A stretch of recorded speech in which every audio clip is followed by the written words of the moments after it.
ये मोहब्बत भी खुदकुशी करने का धंधा है, अपनी ही लाश है और अपना ही गंदा है। काश इन आंसुओं के साथ जिंदगी के दर्द भी बह जाते। बहुत खूबसूरत होते हैं वह लोग जो वक्त आने पर अपनों को वक्त देते हैं। शिकायत नहीं है अब मुझे किसी से, बस कुछ लोग मेरी नजरों से गिर गए हैं। किसी की कदर करनी है तो जीते जी करो, मरने के बाद तो पराया भी रो लेता है। भरोसा नहीं है क्या? मुझ पर यह लाइन बोलकर ना जाने कितने लोग धोखा देकर जाते हैं। बहुत दूर तक जाना है सिर्फ यह जानने के लिए कौन आपका है। वक्त हालात देखकर बदलता है और अपने मौका देखकर। बड़ा करने का विचार आए तो कल पर डालो, अच्छा करने का विचार आए तो आज ही कर डालो। पीठ हमेशा मजबूत रखनी चाहिए क्योंकि शाबाशी और धोखा दोनों ही पीठ के पीछे से मिलता है। सच्चे इंसान को झूठे इंसान से अक्सर ज्यादा सफाई देनी पड़ती है। सच को थोड़ी सी भी तमीज नहीं है बात करने की, और झूठ को देखो कितना मीठा बोलता है। समय इंसान को सफल नहीं बनाता, बल्कि समय का सही इस्तेमाल इंसान को सफल बनाता है। सपनों को पाने के लिए समझदार नहीं बल्कि पागल बनना पड़ता है। कोई कुछ भी बोले, अपने आप को शांत रखो क्योंकि धूप कितनी भी तेज हो समंदर को सुखा नहीं सकती। श्री कृष्ण कहते हैं कि जो इंसान सबकी खुशी चाहता है, हर वक्त सबके बारे में अच्छा सोचता है और सबकी परवाह करता है, पता नहीं क्यों वह इंसान जिंदगी में हमेशा अकेला रह जाता है। दोस्तों, आपने सुना ही होगा कि सुख और दुख एक ही सिक्के के दो पहलू हैं। जिस प्रकार हमारे जीवन में सुख हमेशा के लिए नहीं रहता, ठीक उसी प्रकार हमारे जीवन में दुख भी हमेशा के लिए नहीं रहता, और परिवर्तन ही इस संसार का नियम है। ठीक इसी प्रकार जो आज हमारे पास है वह हमारे पास कल नहीं रहेगा, और जो किसी और के पास है वह भी उसके पास हमेशा के लिए नहीं रहेगा। दोस्तों, आज की यह कहानी इसी पर आधारित है, और आज हम इस कहानी के माध्यम से यही जानने वाले हैं कि क्यों हमारे पास आज जो है उस पर घमंड ना करके, बल्कि हमें अपने जीवन को शांति और सुख से जीना चाहिए। एक बार की बात है, एक नगर में एक महान राजा रहा करता था। उस महल में उसे राजा के पास किसी चीज की भी कोई कमी नहीं थी। सुख, धन, संपत्ति और यहां तक कि प्रजा भी उस राजा की जय जयकार किया करती थी।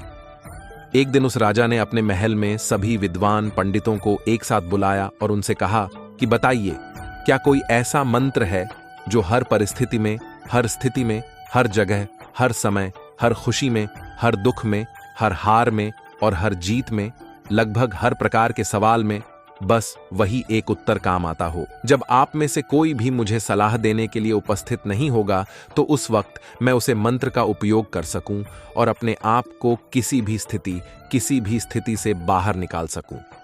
राजा का यह प्रश्न बहुत ही पेचीदा था।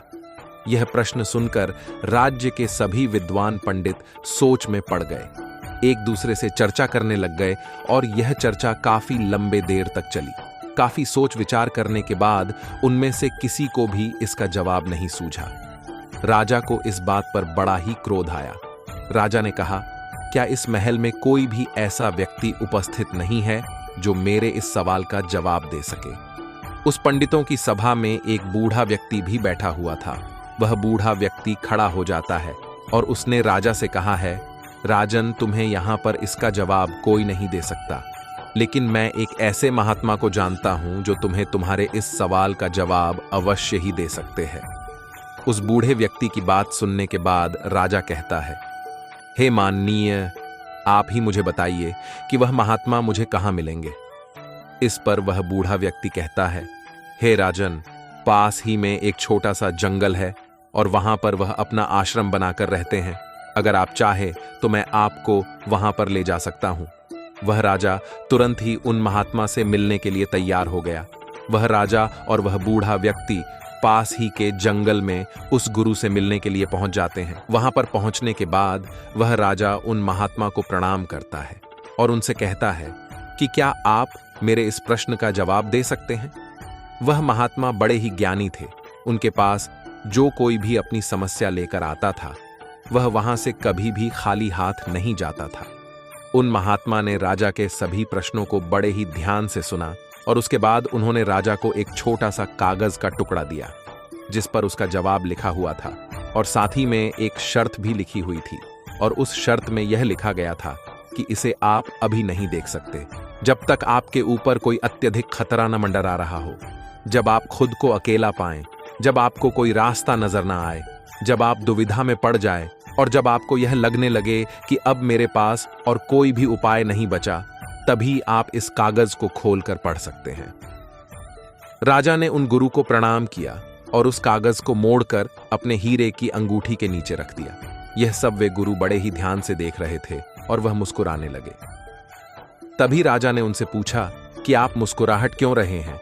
उन महात्मा ने राजा को जवाब देते हुए कहा, राजन, ही जल्द तुम्हें अपने सवाल का जवाब मिलने वाला है। बहुत ही जल्द ऐसी स्थिति आने वाली है जब तुम्हें इस कागज की जरूरत पड़ेगी, तो इस कागज को बड़े ही संभाल कर रखना। फिर राजा ने उन्हें प्रणाम किया और फिर वहां से अपने महल की ओर लौट आए। राजा के महल में कुछ दिनों तक सब कुछ बहुत ही अच्छा चल रहा था। राजा के जीवन में और उनके साम्राज्य में किसी चीज की कोई कमी नहीं थी। लेकिन एक दिन अचानक पड़ोसी राज्य ने राजा के राज्य पर हमला कर दिया। राजा और उसकी सेवा ने बहुत ही बहादुरी से लड़ाई की, लेकिन राजा इस लड़ाई को हार गए। राजा को अपने घोड़े पर सवार होकर वहां से भागना पड़ा, लेकिन दुश्मन राजा ने उनका पीछा नहीं छोड़ा। दुश्मन राजा उनका पीछा लगातार कर रहे थे और लगातार उनके करीब आते जा रहे थे। राजा अपनी जान बचाने के लिए लगातार भागते जा रहे थे। अचानक ही उन्होंने देखा कि उस सड़क का अंत हो चुका है और वहीं पर उन्होंने अपने घोड़े को रोक दिया। जहां पर वह खड़े थे, उन्होंने देखा कि वह सड़क नीचे की तरफ जा रही है और तकरीबन 1000 फीट की गहराई पर पथराली घाटी भी थी। अगर राजा ने अपने घोड़े को सही समय पर नहीं रोका होता तो राजा का अंत तय था और फिर वह कभी भी वापस नहीं लौट पाते। लेकिन अभी भी शत्रुओं के घोड़े के दौड़ने की आवाज आ रही थी और अब राजा का दिल जोरों से धड़क रहा था। उनकी बेचैनी बढ़ती जा रही थी। राजा को कुछ भी समझ नहीं आ रहा था कि वह करें तो क्या करें, कहां जाएं। कोई भी रास्ता उन्हें नहीं दिख रहा था। तभी अचानक राजा ने देखा कि उसकी अंगूठी में लगा हुआ हीरा धूप से चमक रहा है और इस अंगूठी के नीचे राजा ने वह संदेश भी छुपा रखा था जो राजा को हीरे की चमक से याद आ गया। राजा ने अपने हीरे की अंगूठी को निकाला और उसे संदेश को पढ़ाना शुरू किया। उस छोटे से कागज के टुकड़े में लिखा था कि यह समय भी बीत जाएगा। राजा ने इसे एक बार पढ़ा, फिर दोबारा पढ़ा और ऐसा करके उन्होंने इसे कई बार पढ़ा और इसे समझने की कोशिश की। तब उस राजा को यह एहसास हुआ कि यह बात बिल्कुल सही है। कुछ दिन पहले मैं अपने राज्य में आनंद ले रहा था। सुख, धन, संपत्ति, साम्राज्य, सब कुछ मेरे पास था और आज मेरे पास कुछ भी नहीं है। मेरे पास वह मेरा राज्य भी नहीं है और ना ही अब कोई मेरे पास सुख बचा हुआ है। आज इस वक्त मैं अपनी जान बचाने की कोशिश कर रहा हूं और मेरे सुख के वह दिन बीत गए हैं। ठीक इसी प्रकार यह भी समय नहीं रहेगा और खतरे के यह जो 2 दिन हैं यह भी बीत जाएंगे। इतना समझते ही उस राजा के चेहरे पर एक अजीब सी शांति छा गई। वह राजा वहीं पर खड़ा रह गया। उसने इससे सुंदर जगह आज तक नहीं देखी थी। वह जगह प्राकृतिक सुंदरता से भरपूर थी। उसे कभी नहीं पता था कि इतनी खूबसूरत जगह भी उसके राज्य का एक हिस्सा थी। राजा को वह संदेश समझ में आ चुका था, जिससे राजा के मन को बड़ी ही शांति मिली। अब राजा यह भी भूल चुके थे कि उनके शत्रु पीछा कर रहे हैं। राजा वहीं पर बैठकर कुछ देर आराम करते हैं। कुछ देर बाद उन्हें यह एहसास हुआ कि उनके पीछे उनके शत्रु लगे हुए थे, जिनके घोड़े की आवाज तेजी से बढ़ रही थी, लेकिन अब वह धीरे धीरे कम हो रही है। ऐसा प्रतीत हो रहा था कि मानो वे लोग उस जगह के किसी और हिस्से में चले गए हैं और जहां पर वह राजा खड़े थे वहां पर उनका कोई भी शत्रु नहीं पहुंच पाया। वह राजा बड़ा ही बलवान था। उसने कुछ दिनों तक अपने जीवन को छोटा मोटा काम करके चलाया, लेकिन राजा ने अभी हार नहीं मानी थी। राजा ने अपनी सेना को फिर से एकत्रित किया, युद्ध के लिए तैयार किया और शत्रुओं पर आक्रमण कर दिया। अब की बार राजा की सेना ने फिर से बहादुरी से लड़ाई की और राजा ने इस बार शत्रुओं को पराजित कर दिया। वह राजा अपने साम्राज्य को वापस पा चुका था। अब जब वह जीत के बाद अपने साम्राज्य में लौट रहा था तो पूरी राजधानी में उसका बहुत धूमधाम से स्वागत किया जा रहा था। जीत की खुशी मनाई जा रही थी। हर कोई उत्सव मना रहा था। हर घर के लोग राजा के ऊपर फूल बरसा रहे थे। लोग नाच रहे थे। तभी अचानक राजा के मन में यह एहसास हुआ कि वह सबसे बलवान राजा है। वह सोचने लगा कि मैं सबसे ज्यादा बहादुर हूं। और महानतम राजाओं में से एक हूं। मुझे हराना संभव नहीं है। इस तरह का स्वागत और सत्कार देखकर राजा के मन में अहंकार का बीज उत्पन्न होने लगा। तभी अचानक वह हीरे की अंगूठी धूप में फिर से चमकते लग गई। राजा को फिर से याद आया कि उसके नीचे एक संदेश है। राजा ने उसे अंगूठी को निकाला और उसे संदेश को फिर से पढ़ा। उस संदेश में लिखा था कि यह भी गुजर जाएगा। वह राजा बिल्कुल मौन हो गया। उसके मन में फिर एक शांति छा गई। राजा का चेहरा अहंकार से पूर्ण परिवर्तन से होकर गुजरा, पूरी तरह से दिन तक की स्थिति में चला गया। उसने सोचा कि यदि यह भी गुजर जाएगा, इसका मतलब यह भी मेरा नहीं है। हार मेरी नहीं थी, जीत भी मेरी नहीं है। मैं तो केवल यह सब देखने वाला हूं। सब कुछ समय के साथ ऐसे ही बीत जाता है और हम तो केवल इन सब के साक्षी हैं। हम देखने वाले हैं। जीवन आता है और जीवन चला जाता है। सुख आता है और सुख भी चला जाता है। दुख आता है, दुख भी चला जाता है। ये सब लम्हे यूं ही गुजर जाते हैं। इसीलिए मुझे इनका आसक्त नहीं होना चाहिए। इस सब के साथ अगर हम अपने जीवन को देखें और चुपचाप उन सभी चीजों का मूल्यांकन करें तो हम पाएंगे कि यह समय भी गुजर जाएगा।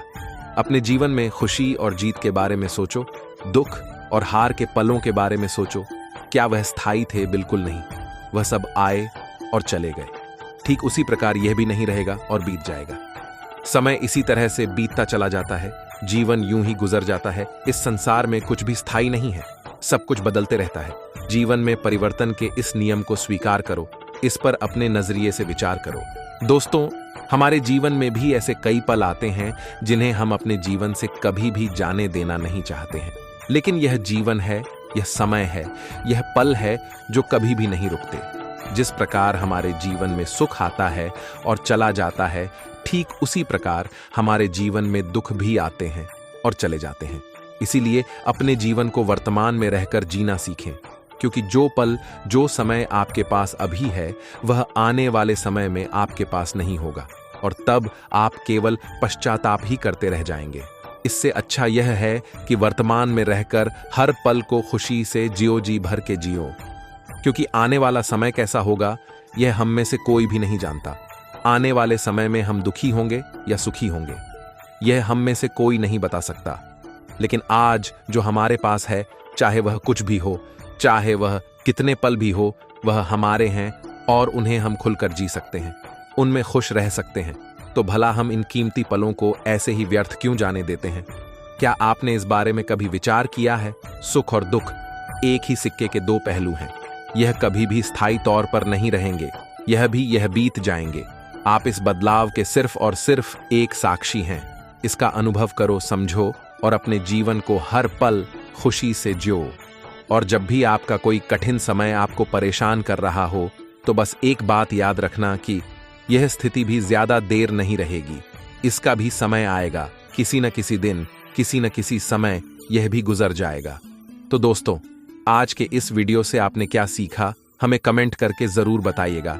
अगर आपको ये कहानी अच्छी लगी हो तो वीडियो को एक लाइक और चैनल को सब्सक्राइब कर ही लीजिएगा।